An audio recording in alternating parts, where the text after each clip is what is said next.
Saat lapangan pekerjaan formal semakin terbatas dan kebutuhan mendapatkan pekerjaan semakin tinggi, ada saja kelompok orang yang memanfaatkan kondisi ini untuk menipu.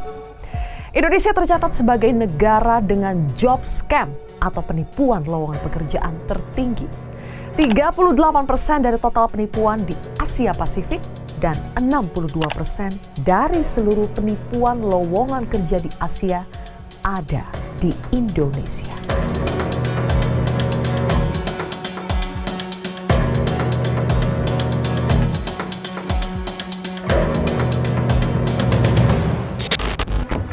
Dalam periode Juli 2024 hingga Juni 2025, sistem pendeteksi penipuan menemukan ada 4,3 juta lowongan yang masuk ke dalam sistem Pindai. Sebuah sistem yang menyaring lowongan pekerjaan yang dicurigai melakukan penyelewengan. 8%-nya perlu peninjauan manual, 3.600 perekrut tidak lolos verifikasi, 650 akun perekrut ditutup, dan hampir 2.800 iklan berisiko tinggi dihapus. Sindikat penipu berkedok lowongan kerja biasanya mengaku sebagai lembaga penempatan kerja swasta. Mereka menyebarkan lowongan pekerjaan atau loker di media sosial dan platform loker. Mereka bahkan membuat situs fiktif dan mencantumkan nama perusahaan bodong untuk meyakinkan pelamar. Para pencari kerja diperdaya dengan iming-iming gaji minimal upah minimum, beserta fasilitas mes karyawan, akses internet, hingga bonus.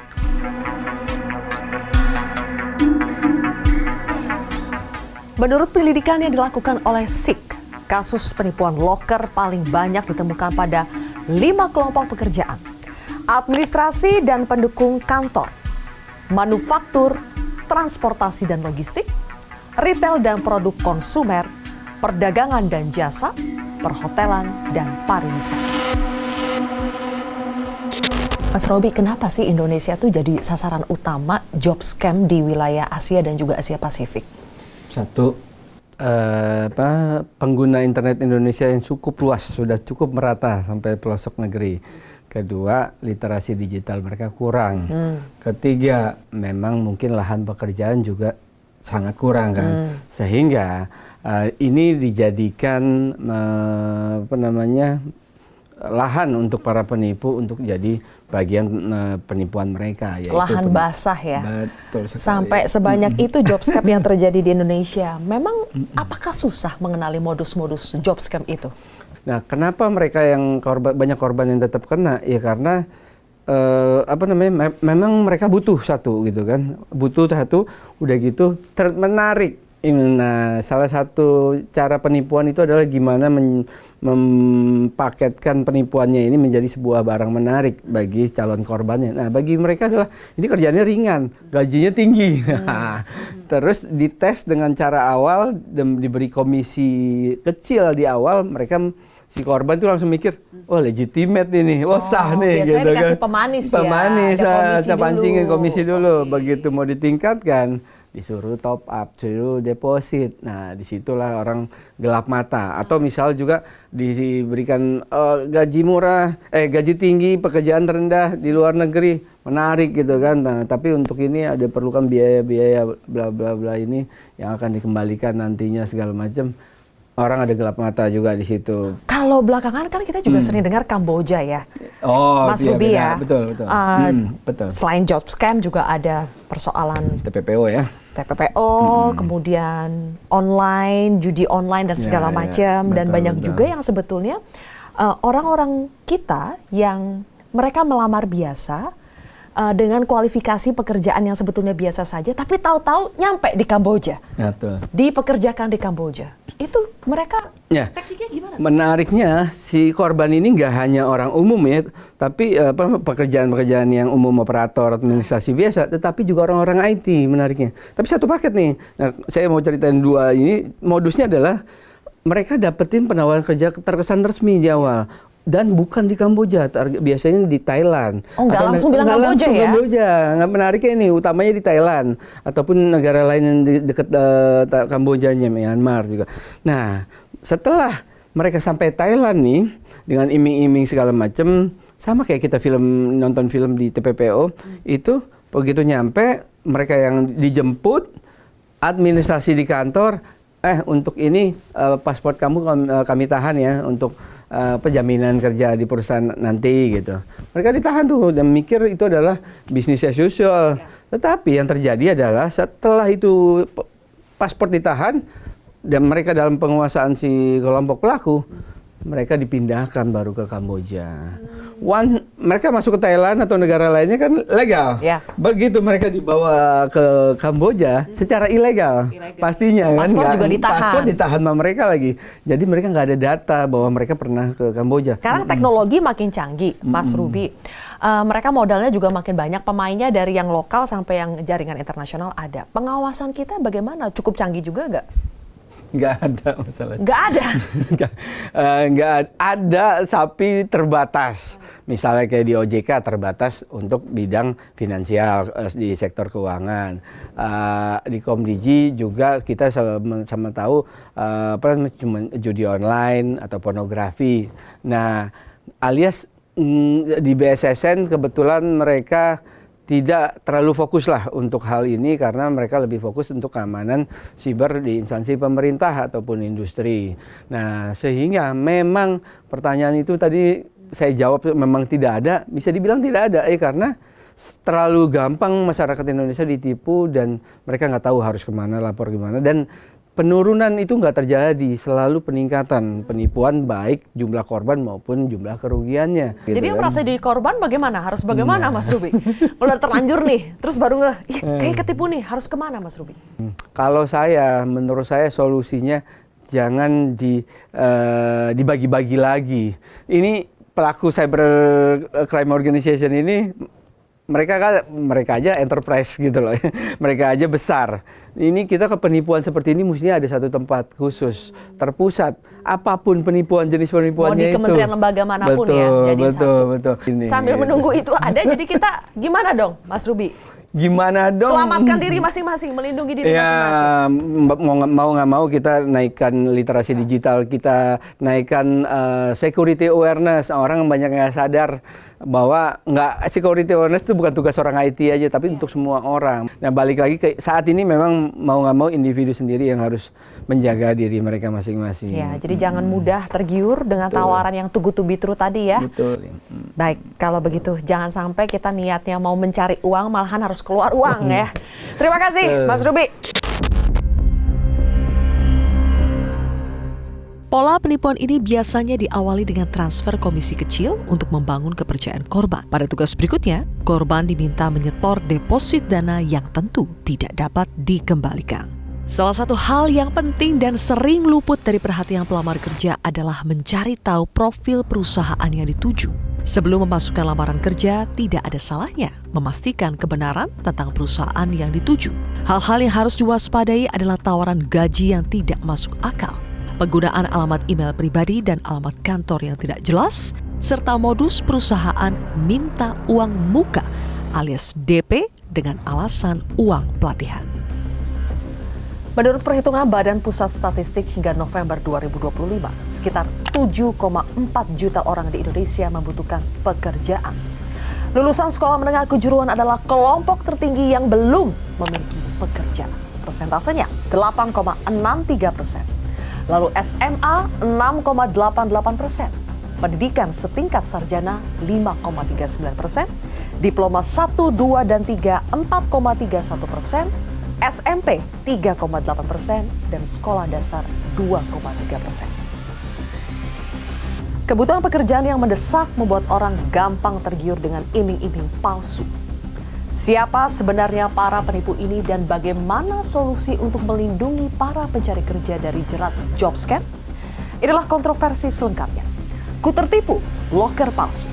Bersama saya, Zilvia Iskandar.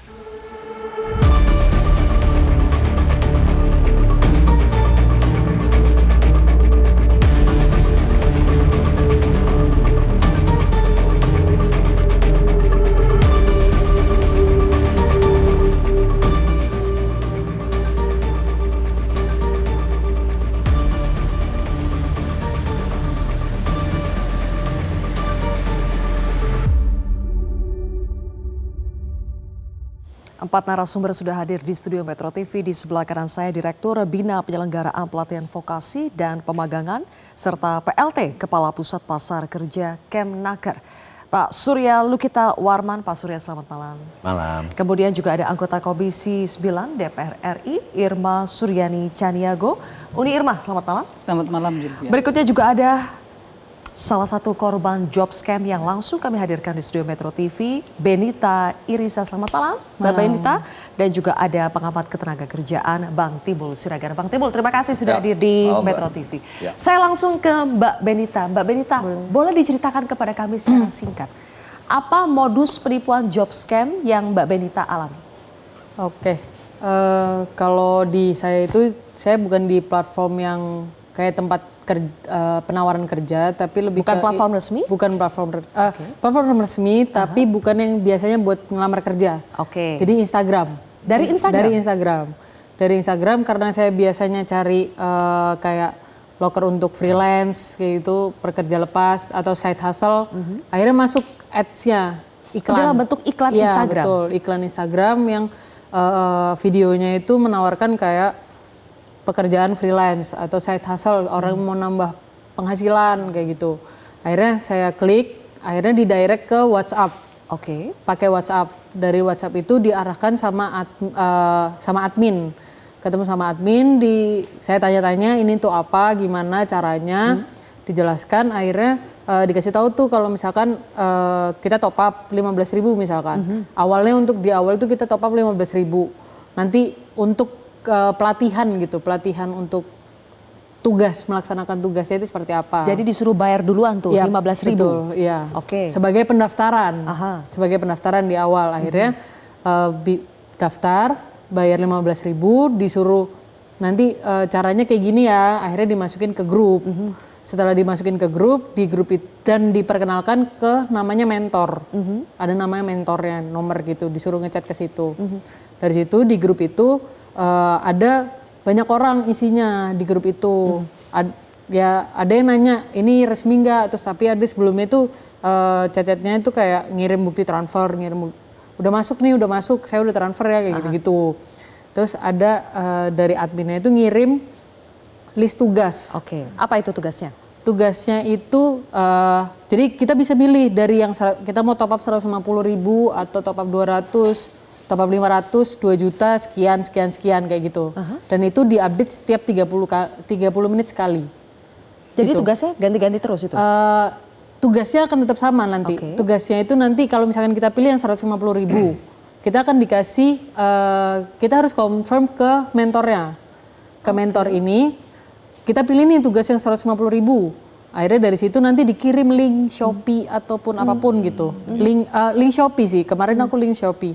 Kita disuruh pencet linknya, terus habis itu disuruh tunggu di Shopee itu. Nah ini tuh kenapa waktu itu saya nggak, ya pasti harusnya mengindikasi, cuman sedikit percaya karena directnya itu langsung ke Shopee aplikasi gitu, bukan lewat website. Bukan, kalau saya kan pakai aplikasi jadi di Safari gitu kan, biasanya kalau linknya nggak resmi, larinya ke Safari gitu kan. Nah ini tuh dia langsung lari ke Shopee-nya gitu, ke aplikasinya. Kerjaannya apa berarti? Itu dong. Cuma untuk ke link tersebut, lalu apa yang dilakukan? Standby aja. Standby untuk ngapain? Diem aja. Nggak ngapa-ngapain. Itu kamu udah mulai curiga belum di situ? Diem aja nggak ngapa-ngapain, udah curiga belum di situ? Sebenarnya curiga. Sebenarnya curiga. Di situ curiga, tapi mudah kan. Dari 150.000 itu saya cuma standby 3 menit, 5 menit di link produknya itu. Terus nanti nambah 20% gitu. Nambah 20% tahunya dari mana? Kamu bisa lihat? Di tugas itu ada. Jadi di list tugas itu 150 tambah 20% jadinya berapa. Jadi kalau kita top up 150.000 nanti kita ditransfernya sekian. Kamu udah sempat dapat transferan? Sempat. Dapat berapa? Nah kalau itu sebenarnya lupa detailnya dari 150.000 itu jadi berapa gitu. Tapi itu dia udah masuk. Udah masuk. Jadi dibuatkan akun di websitenya. Jadi mereka punya website sendiri untuk kayak istilahnya dompetnya lah, istilahnya di situ dompetnya. Jadi ketika saya top up 150.000 muncul tuh di saldo saya 150.000. Itu beneran ditransfer ya? Benar. Oke. Saya beneran transfer. Aha. Kamu yang transfer ke dia 150.000. Iya, betul. Yang ditransfer balik ke kamu? Betul. Dapat ya? Dapat. Oke, total dapat berapa dari dia? Kayaknya dapat 300-400 lah. Sementara uang yang sudah kamu keluarkan? 19 jutaan kayaknya. 19 jutaan? Iya. Itu yang Mbak Benita keluarkan? Iya. Jadi bertahap. Bertahap? Gitu. Jadi 150.000, selesai tugas, dapat keuntungan. Terus saya pilih lagi, karena gampang kan. Saya pilih lagi yang berapa ratus ribu gitu. Selesai tugas, ditransfer lagi. Oke. Udah selesai. Cepet ya itu transfernya Cepet. ya? Nggak Cepet. ada mandek ya? Enggak. Lancar-lancar aja? Lancar-lancar Oke. aja, sampai 2 kali. Itu yang kedua atau yang ketiga kali gitu, saya ngelakuin itu. Sampai akhirnya, oh bisa nih gitu kan. Ya akhirnya coba langsung yang tinggi. Tinggi itu berapa? 2,5. 2,5 juta? 2,5 juta. Oke. Ketika 2,5 juta ini, si mentor ini bilang, kalau untuk 2,5 ini karena banyak banget minatnya, jadinya saya dipindahkan ke grup yang lain kayak gitu. Nah di grup yang lain ini bisa dikali 3. Maksudnya gitu. kali 3? Keuntungannya. Keuntungannya 3 kali lipat? 3 kali lipat, tanpa dia jelaskan kalau saya harus top up nambah kali 2 berarti gitu. Karena ya awalnya kan 2,5. Terus saya ya udah iyain kan, karena nggak bisa ditarik dananya. Jadi saya ikut di grup yang baru, saya disuruh keluar dari grup yang lama. Baik. Terus habis itu dikasih tahu kalau ini tugas 3 kali tembak bahasanya. 3 kali tembak, oke. Iya, kayak Terus gitu. intinya di poin mana Mbak Benita ngerasa ini penipuan dan akhirnya berhenti? Sebenarnya dari 2,5 ini sudah udah ngerasa penipuan. Tapi karena kepala nanggung, karena terpaksa. Oke. Kalau nggak ngelakuin 3 kali, nggak top up lagi, uangnya nggak bisa ditarik. Oh. Gitu. Jadi belum sempat narik sama sekali sebelumnya? Udah nyoba narik, tapi di aplikasinya, di website itu udah 0 saldonya karena udah saya tarik kan. Tapi nggak ditransfer ke saya. Balik lagi ke website ini, dompet ini, 2,5. Jadi total kerugian yang Mbak Benita alami berapa? Ya, 19 juta itu. Oke.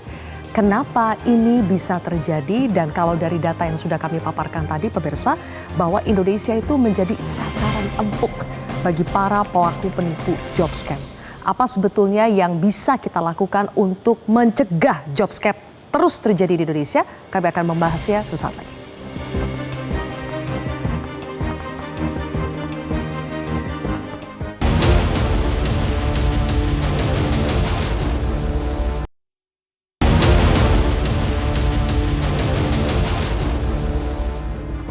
Baik pemirsa, kita kembali lagi membahas soal topik kita hari ini, ku tertipu loker palsu.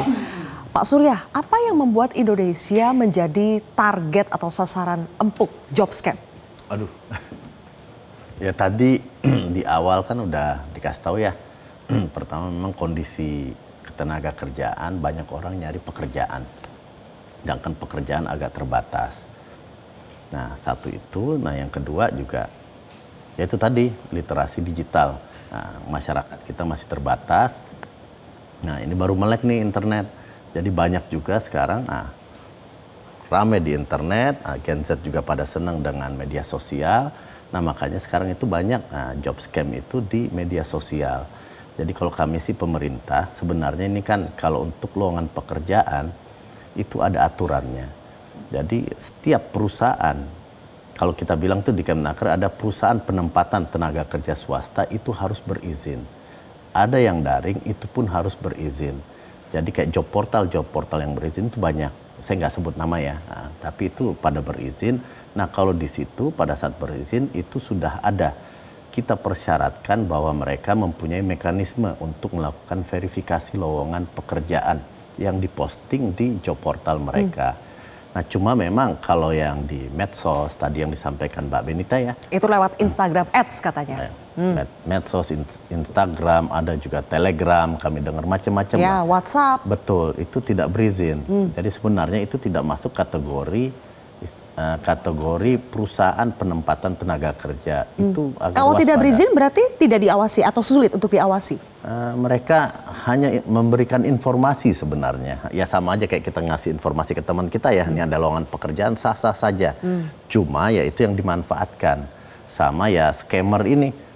Soalnya itu tidak ada, nggak masuk di ranah kami di Kementerian Jadi pasti akan luput dari mekanisme pengawasan ya, Luput. karena itu mereka suka-suka aja gitu ya menyebarkan informasi. Betul. Nah itu makanya tadi yang disampaikan ada pembicara awal ya, yang tadi ini masyarakat kita harus security awareness-nya harus ditingkatkan, khususnya di konteks digital ini ya. Jadi kayak yang tadi disampaikan Mbak Benita tuh kami lihat-lihat memang banyak ciri-cirinya. Nah, lowongan pekerjaan atau job scam ini ya, yang satu tadi melalui medsos, bukan melalui portal yang resmi yang berizin. Nah yang kedua juga biasanya mengiming-imingi dengan gaji tinggi, pekerjaan yang mudah. Ya. Itu juga Ciri-cirinya. ciri-cirinya. Dan juga ada juga yang istilahnya dia pakai brand perusahaan terkenal. Yang gede-gede tuh logonya dipakai, cuma namanya diplesetin sedikit. Jadi orang taunya, oh brand ini brand terkenal nih, saya yakin nih, tapi diplesetin. Nah itu ciri-cirinya lagi yang paling kelihatan itu, ya nanti tinggal dilihat kontaknya. Biasanya ngirim email, nah kalau emailnya ini personal, itu jangan percaya. Biasanya harusnya itu emailnya adalah email menggunakan email perusahaannya. Oke, ada nggak Mbak Benita suruh kirim email atau apa? Oh nggak ada. Nggak ada ya? Nggak ada. Persyaratannya dibuat semudah mungkin? Iya, nggak ada persyaratan sama sekali. Nggak ada persyaratan sama sekali. Jadi kadang-kadang kita juga bingung ya, tidak ada persyaratan bisa dapat pekerjaan dengan mudah. Bang Timbul, apa yang bisa dilihat dari fenomena job scam ini, kenapa semakin marak terjadi di Indonesia? Ya, jadi memang tentunya orang mencari kerja itu semakin banyak. Kalau dibilang 7,4 pencari kerja, menurut saya tidak. 7,4 itu yang tingkat pengangguran terbuka. Setengah penganggur itu 11,6 juta. Itu masih cari kerja. Ya, beda dengan paruh waktu dan pekerja full yang memang sudah settle. Jadi artinya permintaan itu semakin tinggi. Pembukaan lapangan kerja sejak Agustus 2024 ke Agustus 2025 itu hanya 1,99 juta yang memang 200.000 pekerjaan formal, selebihnya informal. Nah, tentunya kemauan untuk bekerja tinggi, lapangan kerja tidak, terbuka semakin banyak, artinya ada tawaran-tawaran, akhirnya memang mereka mau. Nah, tentunya itu yang kalau kita mau lihat ya, sebenarnya pemerintah sudah mengatur di Peraturan Presiden Nomor 57 Tahun 2023 wajib lapor lowongan pekerjaan. Di pasal 4 ayat 2 dengan sangat jelas seluruh perusahaan wajib melaporkan lowongan pekerjaan itu kepada pemerintah. Pemerintah nanti Kementerian Tenaga Kerja di karirhub.kemenaker.go.id. Jadi sebenarnya ini edukasi kepada masyarakat. Ya. Kalau mau cari lapangan kerja, buka saja karirhub.kemenaker.go.id. Itu sudah pasti yang resmi, Ya, itu sudah resmi. terverifikasi. Nah, itu yang memang dipastikan resmi dan syarat untuk mendapatkan pekerjaan kalau di pasal 38 Undang-Undang 13 itu dilarang meminta bayaran. Oke. Yang kedua juga harusnya masyarakat tahu bahwa kalaupun ada lowongan pekerjaan itu ada proses seleksi. Kalau ini kan nggak ada seleksi. Tidak. Kemudian juga mengiming-iming gaji tinggi itu juga menjadi ciri khas penipuan. Emailnya tidak ada yang jelas dan sebagainya yang tadi. Nah, ini artinya memang kembali bahwa masyarakat kita walaupun literasi digitalnya, tapi memang harus juga dilakukan upaya oleh pemerintah untuk bagaimana menyadarkan bahwa mencari pekerjaan yang resmi itu ini. Ya, yang saya amati memang belum banyak juga kampanye yang dilakukan oleh pemerintah untuk mengatakan cari kerjanya di sini ya. Di karirhub.kemenaker.go.id sehingga jelas bahwa masyarakat yang ditawarkan oleh pihak lain di luar ini itu harus dicurigai. Ya, apalagi tadi dengan meminta biaya-biaya. Pasal 38 saya katakan dilarang perusahaan meminta biaya. Nah, kalau sudah dimulai dengan meminta biaya itu sudah dinyatakan apalagi harus top up berkali-kali. Penipuan itu. Baik, Uni Irma, terlepas dari memang ada keterbatasan dalam kuota jumlah pekerjaan yang tersedia saat ini, tapi yang namanya job scam ini kan pasti mereka melihat ada celah, ada sistem yang membuka celah di situ, ada pengawasan yang kurang di situ. Apa yang bisa kita perbaiki dari pengawasan dan juga sistem atau celah hukumnya? Ya, saya kira Kementerian Tenaga Kerja harus juga berkomunikasi dengan Menkomdigi. Kan banyak juga seperti yang dialami Mbak Benita tadi kan. Ini banyak sekali sponsor-sponsor ya, kemudian job scare, kemudian macam-macam tawaran kerja yang ada di medsos itu berhamburan di media sosial. Dan seperti kita tahu, Timbul bilang tadi bahwa memang literasi digital masyarakat kita ini masih, mohon maaf ya, masih sangat-sangat minim gitu. Jadi mau kita apain gitu ya, mau kita kasih informasi seperti apa gitu ya, itu sulit juga. Kenapa? Karena mereka butuh pekerjaan cepat. Ya. Butuh lowongan pekerjaan yang bisa bekerja dengan cepat. Ya. Belum lagi sekarang ada AI. Ya. Ya, sehingga penipuan tuh lebih sempurna lagi. Bahkan ada orang yang menawarkan pekerjaan secara terbuka gitu ya. Dia seolah-olah berdiri di depan perusahaannya di meja manajer gitu, seolah-olah benar-benar manajer dengan pakaian resmi. Kan siapa yang nggak tertarik? Iya. Orang pasti bilang, oh ini benar. Nah, yang begini-begini ini harusnya Kemenaker berkoordinasi dengan Menkomdigi ya, untuk bisa meminimalisir ya seminimal-minimalnya agar tidak ada lagi masyarakat kita yang memang minim literasi digital ini tertipu. Kan itu yang harus dilakukan. Karena tidak semuanya itu menjadi ranah Kemenaker ya. Karena masalah kita ini adalah ego sektoral. Nggak ada yang mau berkomunikasi. Permasalahan kita nggak bisa diselesaikan sendiri oleh satu kementerian. Ya. Harus bersama-sama. Kan ada kait-mengkait nih semua. Makanya saya terus terang saya sering ngobrol sama Bu Menteri. Saya kalau ada apa-apa selalu saya forward ke Bu Menteri, Bu Menteri Menkomdigi, Mutia. Saya kasih selalu, Mut ini begini, ini ada begini, ini ada, saya selalu. Oke. Nah ini kan yang harusnya dikomunikasikan antara Kemenaker dengan Menkomdigi. Karena penipuan digital ini luar biasa sekali. Jadi pemerintah juga harus bertanggung jawab. Siapa yang tadi saya ditanya, siapa yang bertanggung jawab terhadap penipuan lowongan pekerjaan ini? Yang pertama tentu diri sendiri. Hati-hati. Ya, hati-hati. Kemudian harus juga punya pengetahuan yang cukup ya terkait dengan apa yang akan kita capai, yang kita cari. Yang kedua, Kementerian Tenaga Kerja sudah tahu lowongan pekerjaan sempit, harusnya lebih hati-hati lagi, harusnya lebih masif lagi memberikan informasi kepada masyarakat. Gitu. Ini kan tipis sekali, sedikit sekali informasi yang tersampaikan ke masyarakat, apalagi ke daerah. Betul. Bahkan masyarakat di daerah, Zilvia, nggak tahu loh kemana mereka harus mendapatkan informasi lowongan pekerjaan. Website yang tadi disebutin Bang Timbul, sepertinya belum banyak yang tahu ya. Kan celaka kalau ini terus-terusan terjadi. Saya kembalikan ke Pak Surya kalau begitu, soal koordinasi dan juga literasi yang diberikan kepada masyarakat. Sudah sejauh mana Kemenaker melakukan itu? Baik Mbak Sylvia, jadi pertama terkait dengan job portal dulu ya, atau penyampaian loker online. Jadi itu sejak tahun lalu, melalui PP 28 tahun 2025, kami koordinasi dengan Komdigi, keluarlah PP ini tentang perizinan berusaha berbasis resiko. Jadi yang mana yang sebelumnya, kayak job portal itu berizin ke Komdigi dulu, mereka bisa langsung rilis webnya atau portalnya, baru berizin ke Kemenaker. Akhirnya banyak ya, perlindungan itu tidak ada, soalnya sudah rilis dan bahkan mereka tidak berizin ke Kemenaker. Gara-gara ya sudah launching kok, ngapain lagi berizin. Nah atas dasar itu di PP tersebut sejak Juni lalu sekarang kita balik. Jadi berizinnya harus ke Kemenaker dulu. Jadi disinilah yang kami berikan perlindungan. Tapi kalau sudah berizin sudah bisa dipastikan bahwa itu aman?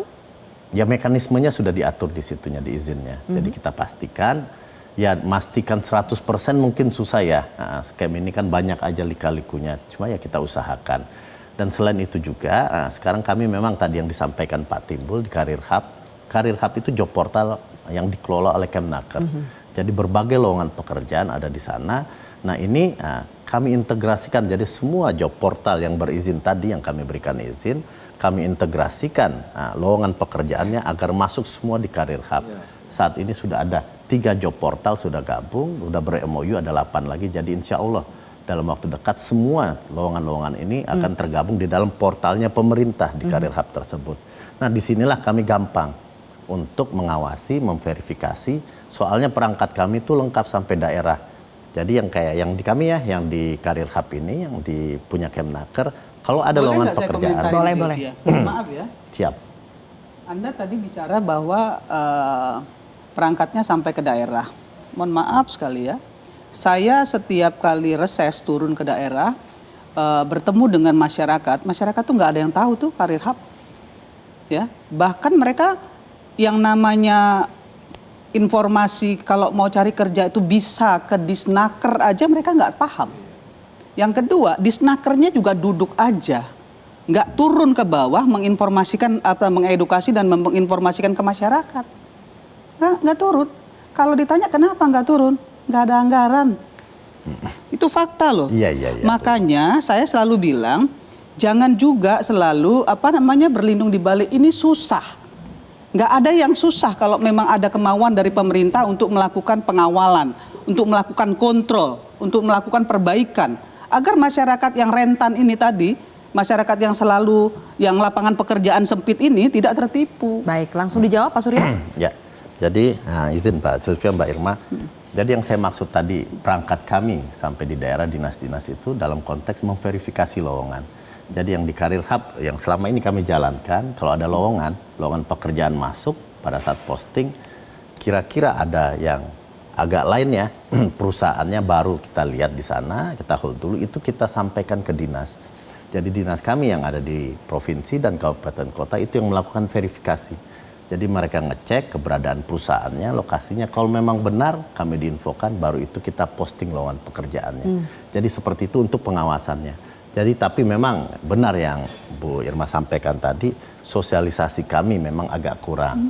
Jadi literasi masyarakat terkait keberadaan dari Karir Hub ini, portalnya, job portalnya pemerintah memang lebih banyak yang nggak tahu ya. Ini baru muncul berapa lama Pak Surya? Wah itu sejak tahun 2021 ya. 2021 kami bangun, sebenarnya cikal bakalnya sudah lama. Cuma cukup kami agresifkan ininya 2021 dan sejak tahun lalu memang kita canangkan ini sebagai satu single portal nasional untuk lowongan pekerjaan. Dan ini alhamdulillah komitmennya sudah kita dapat dan ini alhamdulillah job portal swasta udah berbondong-bondong masuk bergabung. Jadi mudah-mudahan masyarakat nantinya yang membutuhkan pekerjaan nggak perlu login ke berbagai job portal, tinggal di satu portal. Cuma tadi satu yang Mbak Benita, kalau yang medsos memang agak susah di kami. Soalnya ini bukan masuk kategori portal. Ini kalau yang portal resmi kita asumsikan akan lebih mudah mengawasinya ya. Tapi kalau yang sporadis seperti ini lewat media sosial seperti ini, makanya kita juga pengen tahu Mbak Benita ketika mulai sadar atau sudah tersadar benar bahwa ini penipuan, apa yang dilakukan? Adakah masih ada mekanisme untuk menyelamatkan uang yang sudah terlanjur dikeluarkan atau tidak? Intinya apa yang harus dilakukan korban ketika sadar menjadi korban penipuan? Sesaat lagi.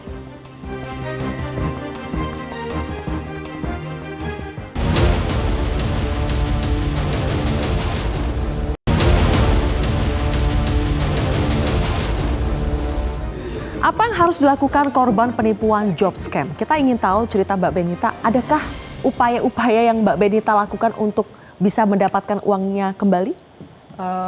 Waktu itu berusaha untuk narik dari websitenya, jadi narik dari yang biasa kita top up itu masuk ke situ dari walletnya lah, tanpa instruksi. Ketika ditarik nggak masuk ke rekening, tapi kembali lagi ke walletnya itu tadi. Dan itu akhirnya mau nggak mau harus top up lagi, karena itu yang diancam gitu kan. Sebenarnya ada yang unsur pengancaman jatuhnya, karena kalau memang ini nggak bakal bisa balik kalau selama nggak menyelesaikan tugasnya, kayak gitu. Percuma saya udah ngemis-ngemis juga, maksudnya kayak di grup itu, di grup WhatsApp. di grup juga, di personal ke mentornya iya gitu. Jadi kayak nggak ada uang, saya udah nggak ada uang, tabungan udah habis kayak gitu kan. Tapi percuma ngeluh, dia bilang gitu, percuma ngeluh, selesaikan tugasnya, dia bilang gitu. Itu bukan chatbot ya? Itu beneran orang yang membalas kamu? Nah, harusnya sih orang ya, karena interaksi terus gitu. Maksudnya meskipun ada template, iya, tapi ada beberapa interaksi yang terlihat kalau ini tuh manusia yang. Oke. yang Coba melapor kemana? Ke Instagram kah? Ke polisi kah? karena itu PT-nya resmi yang dipakai namanya, itu akhirnya saya nge-DM PT-nya. Oh ya? Terus? Nge-DM untuk yaitu nama perusahaannya lah. Tapi nggak direspon DM-nya. Terus akhirnya saya melapor ke OJK Satgas 123 apa berapa gitu lah, pokoknya Satgas OJK gitu. Di website dan di email. Nah itu berapa kali saya mengajukan laporan itu banyak banget ditolak ya di websitenya. Ditolak, laporan Anda ditolak, laporan Anda Karena? ditolak. Keterangannya apa? Kadang itu NIK-nya nggak jelas gitu kan. Kadang tidak ditemukan transaksi kayak gitu. Atau kayak formatnya salah kayak gitu-gitu ditolaknya. Terus saya coba email, saya kan cari tahu juga kan cara nyelesainnya gimana nih gitu kan OJK, karena keuangan jadi mikirnya OJK gitu juga kan. Jadi nge-email ke Satgas OJK itu ditolak juga sama OJK karena filenya kebesaran. Oke, jadi berapa kali ditolak? Banyak. Banyak ya. Oke, sampai akhirnya 1 tahun berlalu menyerah? Iya, di bulan ke-6 udah nyerah. Oke. Jadi Bang Timbul, apa yang dialami Benita saya yakin pasti banyak dialami oleh masyarakat yang akhirnya capek sendiri. Sudah mencoba mengadu kemana-mana, ibaratnya sudah jatuh tertimpa tangga pulang, nggak ada yang selamatin, ya udah akhirnya pasrah. Apa sih yang harus dilakukan korban-korban penipuan job scam? Masih ada tidak sebetulnya upaya untuk bisa mengembalikan uang mereka? Ya, harus diupayakan memang. Sudah lapor polisi cyber nggak? Ada 12 jenis penipuan cyber itu. Salah satunya penipuan online. Nah itu kan menjadi kewenangannya polisi cyber untuk menginvestigasi. Nah itu yang memang juga tadi betul kata Mbak Irma, harus ada koordinasi Kemenaker lah, Komdigi lah, sampai ke aparat penegak hukum. Dan ya artinya itulah yang harus diupayakan sehingga benar-benar bahwa ini bisa dicari tahu dan ada pelakunya itu yang bisa dipidana ya 378 dan sebagainya penipuan. Nah yang memang tentunya semakin ya ke depan tuh memang semakin canggih. Tapi jangan juga aparat kita kalah langkah kan gitu. Nah jadi kalau menurut saya ya tentunya tadi OJK kalaupun nggak direspon ya harusnya merespon juga ya dan sebagainya. Seluruh pihak yang memiliki kewenangan harus berkoordinasi untuk bisa mencari akar persoalan siapa pelakunya dan sebagainya. Kalau menurut saya coba aja ke polisi cyber dulu ya. Dan tentunya ini yang tadi Kemenaker juga harus proaktif ya untuk bisa mengkoordinasikan ya supaya ini bisa diantisipasi ataupun kalaupun ada pertengahan misalnya Mbak ketika dalam proses masukin lagi Mbak sudah lapor sehingga ini proses tapi sudah masuk investigasi dari polisi. Jadi lagi transaksi dia sudah masuk. Nah itu yang memang bisa juga untuk memastikan uang yang sudah keluar itu bisa ya kalau memang dalam proses. Tapi kalau sudah terjadi selesai dan sebagainya, ya udah hilang gitu aja. Nah itu juga kan harus menjadi literasi kita ya. Panjang ini literasinya ya. Ya bahwa memang pelibatan penegak hukum itu juga harus lebih diutamakan juga ya, apalagi seperti ini. Nah, sudah kejadian akhirnya masyarakat pun masih dihadapkan dengan sulitnya untuk mengadu kemana, melapor kemana, dan belum lagi proses nanti persyaratannya ribet, ditolak berkali-kali. Bisa tidak sih Uni, oke lah ada yang ketipu, tapi untuk jalur pengaduannya, penegakan hukumnya tuh dipermudah gitu. Ternyata itu pun sulit. Bagaimana Uni? Ya seperti Timbul bilang tadi bahwa kan ada polisi cyber. Tapi memang untuk bisa melaporkan ke sana dan ditindaklanjutinya itu masyarakat seringkali tidak mendapatkan respon yang cepat, respon yang positif. Maka saya berharap sekali dengan adanya reformasi Polri ini Sehingga tugas-tugas kepolisian yang terkait dengan hal-hal seperti ini menjadi pamong rakyat ya, menjadi pengawal rakyat itu bisa betul-betul dilaksanakan. Selain itu, tadi seperti Timbul bilang juga bahwa Kemenaker juga harusnya berkomunikasi juga dengan polisi cyber. Udah tahu nih banyak banget nih penipuan-penipuan. Jadi yang harus menjadi leading sektornya adalah Oh iya, Kemenaker. Kemenaker, semua adanya di Kemenaker kalau terkait dengan pekerjaan, lowongan pekerjaan. Meskipun tidak resmi. Meskipun tidak resmi, tugas Kemenaker berkoordinasi dengan pihak kepolisian, berkoordinasi dengan Menkomdigi untuk memberantas ini. Ini kan dunia maya yang bisa melakukan pemberantasan hanya polisi cyber, tapi koordinasinya harus jelas. Nah, bagi masyarakat yang menjadi korban, lapor dong kepada Kemenaker juga. Lapor kepada Kemenaker, Kemenaker nanti juga harus kalau menurut saya harus berkoordinasi dengan pihak kepolisian dan Belum coba Mbak Menkomdigi Benita juga. lapor ke Kemenaker? Belum, karena nggak tahu. Oke, Polisi cyber juga persoalan nggak literasi, persoalan Ya, literasi malam ini lagi. ya kita bisa menginformasikan ke publik ada korban, kemudian ada Kemenaker yang bisa dimintai pengawalan ya. Mudah-mudahan dengan adanya acara kita malam ini Ya. masyarakat teredukasi. Dan Oke. kamu saya harap Adinda anakku bikin TikTok ya bahwa kamu adalah korban dan jangan sampai lagi ada korban-korban lainnya. Banyak ya penipuan-penipuan di media sosial yang harus dihindari oleh masyarakat. Saya korbannya.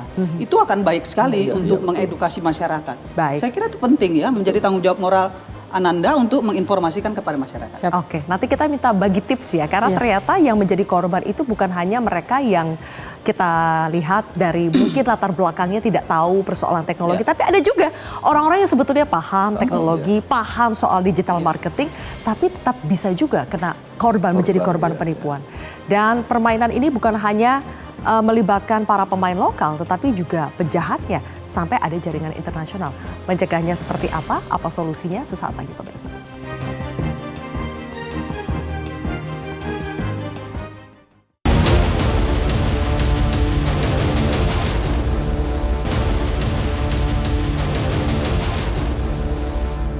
Baik, kembali lagi di segmen terakhir pemirsa. Jadi Mbak Benita sendiri menceritakan tadi pada saat iklan ya, menceritakan bahwa background Mbak Benita sendiri adalah digital marketing. Ya. Apa sih di bagian mana penipuan itu sangat terasa real sehingga Mbak Benita sendiri masih bisa tertipu? Bagi tipsnya supaya jangan seperti tertipu itu bagaimana Mbak? Jadi kalau aku tuh beneran nelusurin juga sebenarnya untuk background perusahaannya, kayak namanya, kantornya, aku minta alamatnya kayak gitu. Dan itu semua terasa real karena itu semua ada. Ada. Jadi kalau kita Google itu ada? Ada. Okay. Ada. Termasuk kantornya pun ada. Tapi ya itu nggak tahu itu beneran kantornya dia atau tidak gitu. Karena perusahaan yang dipakai itu backgroundnya finansial juga. Jadi nggak ya terasa real tapi juga ada pertanyaan juga gitu. Kenapa kok bisa ngasih segampang itu gitu? Sebenarnya tipsnya harus ini aja sih, benar kata bapaknya, kalau nggak ada pekerjaan yang mudah. Iya. Itu aja sih sebenarnya itu. Jangan pernah tertarik dengan iming-iming yang terasa sangat mudah, Betul, tapi gajinya itu lumayan. Iya, betul. Jangan pernah tertarik Iya. dengan yang seperti itu ya. Betul. Oke, Bang Timbul. Ya. Oke, kita masih banyak PR, masalah koordinasi, masalah keterbatasan lowongan pekerjaan saat ini. Tapi yang seperti ini tetap harus kita upayakan supaya tidak semakin banyak. Setidaknya apa yang bisa diupayakan oleh pemerintah dan juga masyarakat? Ya, jadi memang mengedukasi ya masyarakat ya. Jadi ini peran dari Kementerian Tenaga Kerja bagaimana karirhub.kemenaker.go.id itu bisa benar-benar tersosialisasi dan harus diumumkan bahwa selain dari sini ini dianggap bohong gitu. Jadi itu kampanye ya dilakukan ya sehingga bisa memastikan masyarakat teredukasi gitu, bahwa tidak boleh, atau mungkin di Perpres 57 juga harus direvisi mungkin ya, tidak boleh melakukan pembukaan lowongan kerja selain daripada di sini gitu, kepada yang misalnya tadi Instagram dan sebagainya yang memang potensi penipuannya sangat tinggi. Ya, tapi kembali bahwa peran mengedukasi itu adalah yang lebih utama, dan bagaimana tugas Kemenaker untuk memastikan portalnya ini bisa lebih banyak diisi oleh perusahaan, karena kan di pasal 4 ayat 2 itu kan wajib ya. Perusahaan itu wajib dan itu bisa diakses dari Sabang sampai Merauke. Jadi lapangan kerja itu tidak tersentral di Jakarta, apa yang memang orang Jakarta yang bisa, tapi seluruhnya. Nah, ini yang memang bisa dilakukan untuk lebih memastikan pekerjaan-pekerjaan yang real itu bisa di kampanye disosialisasikan lah oleh Kementerian Tenaga Kerja. Jadi memang perannya di Kementerian Tenaga Kerja dan kita semua lah tentunya. Baik, banyak sekali dampak negatif yang terjadi dari lowongan kerja palsu, bahkan sampai bisa ke human trafficking, TPPO, seperti yang tadi kami sempat ulas yang terjadi, misalnya banyak tenaga kerja kita yang akhirnya menjadi pekerja ilegal di Kamboja. Itu saja real itu belum bisa kita atasi. Yang di dalam negeri juga belum bisa kita atasi. Jadi apa upaya yang bisa dilakukan oleh Kemnaker dalam jangka pendek ini, Pak Surya? Makasih Mbak Sylvia. Jadi tadi yang disampaikan Pak Timbul ya. Jadi ya kita akan lebih mengedukasi ya, mensosialisasikan, mengkampen Karir Hub. Nah makanya momen kali ini nih, malam ini, makanya saya ngajak masyarakat nih. Jadi kalau nyari pekerjaan, akses aja langsung Karir Hub ya. Karir Hub dan juga job portal resmi yang berizin Kemnaker. Itu job portal resmi itu mana-mana aja yang berizin itu ada di website Kemnaker. Website resmi itu ada. Terus yang menjadi korban penipuan, apa yang bisa dilakukan Kemnaker? Nah sebenarnya kalau korban penipuan ini kan masuk ke scam ya. Jadi ini adalah pidana. Berkedok lowongan pekerjaan. Ya tetap kami pemerintah akan tanggung jawab. Walaupun sebenarnya tadi yang disampaikan Mbak Benita itu sudah ada Indonesian Anti Scam Center ya. Pasti di sana ya. Yang oleh OJK ada kontak centernya. Jadi katanya sih itu langsung akun penipunya itu langsung diblok. Kalau cepat. Cuma tadi infonya Mbak Benita katanya agak sulit juga ya. Jadi kalau kayak gitu ya jangan, yang disampaikan Pak Timbul tadi, jangan terpaku ke satu pintu. Lapor juga ke kami juga kebetulan sudah ada MOU ya kerjasama dengan Polri untuk penegakan hukum di bidang ketenaga kerjaan. Ya kita anggaplah ini masuk ke bidang ketenaga kerjaan, jadi kami bisa koordinasi dengan Polri untuk menindaklanjuti hal seperti ini dan juga dengan Komdigi. Kalau dengan Komdigi itu biasanya kalau situs-situs langsung kita bisa blok situsnya ya. Nah, cuma ini susahnya ads ini kan agak susah juga kalau Komdigi mau ngebloknya ya. Soalnya di agak di luar kendali tapi tetap modus-modusnya semakin canggih memang. Jadi kita harus lebih canggih, Uni Irma. Apa pesan terakhir dari Uni Irma? Pesan terakhir saya informasi digital di Indonesia ini terlalu luas, terlalu bebas, terlalu gampang. Untuk itu saya minta kepada pemerintah ya, pengawalannya juga, pengawasan, kontrolnya juga harusnya lebih ketat, lebih kuat lagi. Karena banyak rakyat kita yang belum memiliki akses internet ya di daerah, sehingga memang pemerintah harus turun langsung juga ke wilayah-wilayah di daerah yang belum bisa dicapai oleh Karir Hub. Saya kira itu penting untuk disampaikan kepada Dinas Tenaga Kerja agar dia turun, jangan lagi bicara soal nggak ada anggaran ya. Jadi setidaknya sosialisasi, edukasi, literasi itu yang harus kita upayakan secara maksimal. Terima kasih semuanya sudah bergabung di Kontroversi pada malam hari ini. Pemirsa, job scam bukan cerita penipuan biasa, tetapi kejahatan terorganisir yang memanfaatkan keputusasaan manusia. Masyarakat harus hati-hati, negara pun tidak boleh berdiam diri. Saya Zylvia Iskandar pamit undur diri. Terima kasih telah menyaksikan Kontroversi.